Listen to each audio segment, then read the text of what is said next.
Hello, and welcome to our latest webinar, Leading Your Remote Team During COVID-19. We all lead one way or another, whether it's leading a team, a project, a client. Even as a solopreneur, you have a team that you lead and work with, your attorney, your accountant, the banker, even family or friends. So today, my goal is to share insights on how we can all better work together to move forward during these times. Make sure you stay to the end of the webinar today. You will get a special gift you can use immediately to assess your best remote work and communication styles. But first, let's take care of some of the basics before we get started.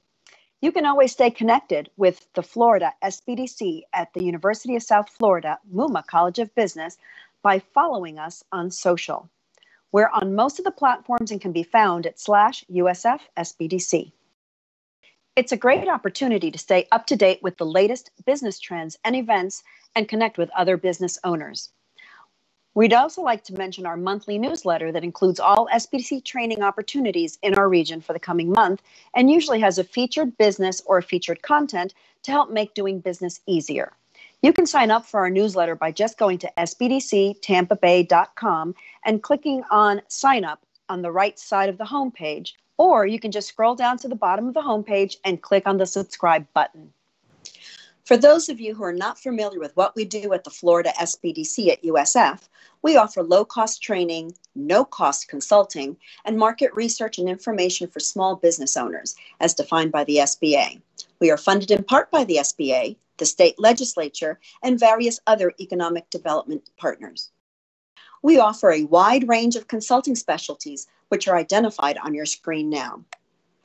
At USF, we serve small businesses in the 10-county Tampa Bay region, all the way north to Hernando County and south to DeSoto and Highlands counties, as you can see on the map here. I'll be your webinar presenter today. My name is Eileen Rodriguez. I am the Regional Director at the Florida SBDC at USF, and I provide business certification consulting to our small business clients. And with that, let's go ahead and jump into the course content today. With the pandemic economy we're currently in, there has been a dramatic change in the way we do our jobs. As stay-at-home orders were put in place and non-essential businesses were forced to close, the work-from-home trend saw a dramatic increase. While this is a temporary change for some businesses, it could end up being a permanent solution for others. But either way, every day has become take your kid or pet or spouse to work day. COVID-19 impact is far more than just where people work. It's also fundamentally altered what work is performed and how we perform it. I want to introduce you to the Kubler-Ross change curve. Kubler-Ross was a psychologist that studied grief, change, and trauma. As a society, we've been going through these changes since the beginning of March. We started out questioning and denying that this could be happening here in the US, then quickly moved to frustration when we started moving towards the safer at home and stay at home policies. But right now we're in the experiment and decision phases.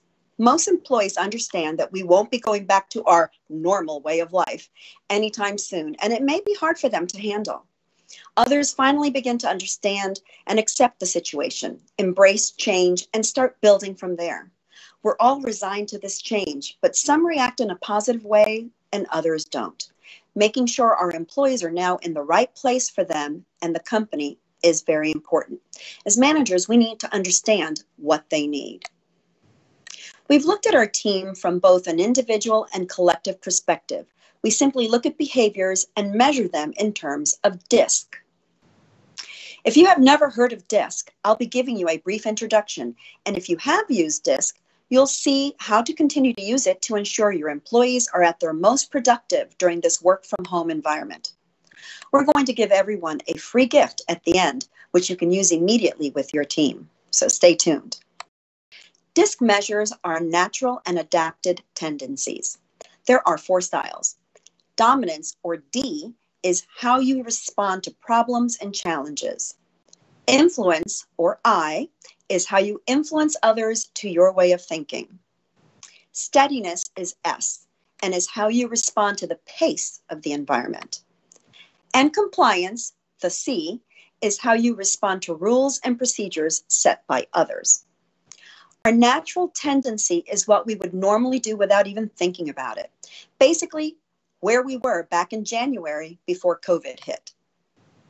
Adaptive tendencies come into play whenever there's a change, such as adapting to a new work situation, just like what we're going through right now. There is no right or wrong style. We're all a blend of all four styles, but we do have a primary style that is more pronounced than others. Understanding these styles helps managers in creating tailor-made methods of communication and guidance for employees dealing with change. So I want to walk you through each of these four styles. As I describe each, think of your team members and others that are important to your business, such as long-term clients or suppliers. Write everyone's name down and what style you think would be their primary style during normal situations, and maybe how they've changed during COVID. I think you'll quickly see how this works. Keep in mind that this is a very broad-based overview and it's not meant to take the place of an actual assessment. Let's start with dominance, or D. There are two different intensity levels for this style. A high D is direct. Words that describe this style are listed and include decisive, forceful, and goal-oriented. These folks are the ones that say, let's make a decision, and how can I move forward quickly? In contrast, a low D is reflective. These folks would say, let's observe and analyze the situation before moving forward. They tend to be low-key and mild. A high D's fear is being taken advantage of. Their focused reaction to change is innovation. In other words, let's come up with some solutions. Their natural tendency is to make a decision quickly and decisively. High I is outgoing. These are people who are very social, friendly, and enthusiastic. They need to connect with people. These folks won't adapt well to less social interaction and social distancing. They live for Zoom meetings so they can continue to connect with their coworkers and their friends. For example, in my team meetings, I find that the high I's will log in 15 minutes early just to chat. They talk about their pets and what they've been watching on Netflix. This works well because then when the meeting starts, they've satisfied their need to socialize and we can be more productive. Low I is reserved. The words used to describe them include controlled, reflective, and non-animated. These tend to be introverts who work very well in a work-from-home situation. They want less meetings, not more. And because they tend to be reserved, you need to make sure that they have a voice during meetings or provide them opportunities to share their thoughts during one-on-one interactions. For high I styles, they fear a lack of their social structures. They'll feel isolated. As a leader, you need to connect more often with these folks. Engage with them using technologies such as video chats, which will be as close as we can get to in-person interactions. Their focused reaction to change is to implement people-first support and solutions. For low I styles, make more use of emails and texts. High S is predictable. This is more of a slower pace than for an influencer. These folks can be described as patient, steady, and stable. They want to know what's expected and they need to have a plan in place. They do not love change. The best way for them to deal with change is to have policies and procedures in place that they can follow and to know what the new timelines are. A lot of structure is needed here. Low S is dynamic. The complete opposite. These folks are described as flexible and fast-moving, and they love change. For high S, they fear a loss of security, normal schedule, normal routines. Their gut reflex is that they want to hold tight to what they know. Things are shifting, but they want to keep the same procedures in place. But change is inevitable in our current situation. So as things begin to settle, they'll slowly adapt to new procedures. Just recognize that it will take them longer to get there. High C is compliant. These folks are data-driven, conservative, and follow the rules. When you communicate with them, make sure you have all the information at hand and that it's correct, or they will let you know. Don't surprise them with any last-minute tasks or meetings because they need to prepare. A low C is pioneering. They'll take risks and they will work just fine with winging it. High Cs are afraid to make mistakes. During a time of change, it will take them much longer to complete work because they want to ensure that they are getting things right. Their reaction is that they need some space in order to ensure that they can check their work for accuracy, so don't rush them. This slide summarizes each of the 4 styles' reactions to change. D is, let's start right now and innovate. The I's are, let's talk about it first with the team. The S's say, we need policies and procedures in place before we can make any changes. And the C's are all about, let's extensively review the data to make sure we're making the right decisions. Each one of these styles is critical in the process, and strength comes from engaging all of them in the process.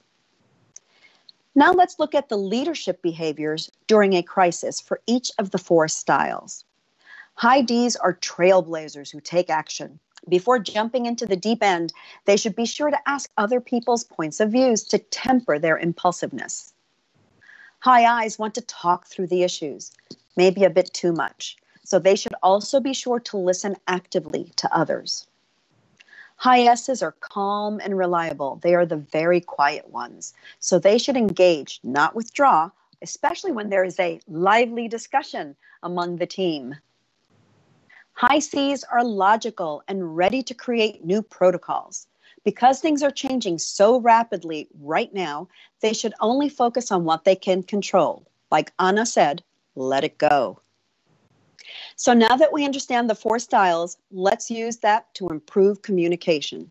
High C's and D's tend to send out short, targeted emails that say, let's get this done. High I's and S's send chatty emails with personal connections. So you can see on this slide, the high C's and D's are task-oriented, and the S's and the I's are people-oriented. And you can also see that the high D's and I's are extroverted, whereas the high S's and C's are introverts. Now let's take a look at how to communicate with the 4 styles. The high D, bullet points, be quick, don't waste time and get to the point. The low D, don't rush them to make a decision, give them some time to share their thoughts and don't pressure them. The high I, be more personable and more social, call or video chat, allow for extra time for them to talk because you know they're going to take it. But be sure to follow up with them for action items so the overall message doesn't get lost. Low I's, they prefer individual meetings. Give them the facts and the data. Make sure you have a plan to share with them. With a high S, give them the opportunity to provide suggestions on how to maintain steadiness in the workplace. Give them time to think. Give them meeting agendas ahead of time. With the low S, they are multitaskers. Let them think out loud.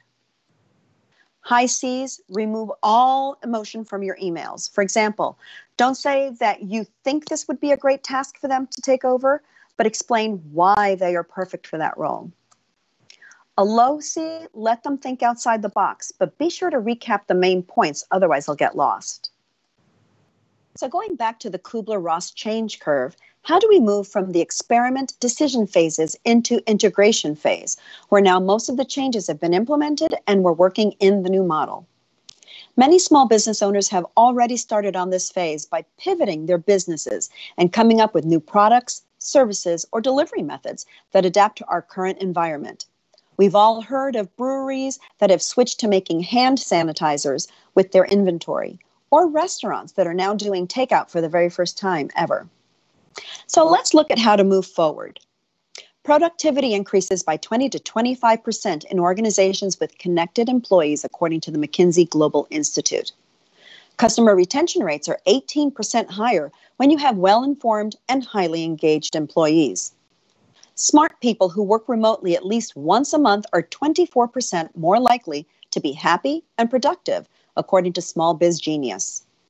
What this tells us is that we need to make sure we have the right people in the right positions.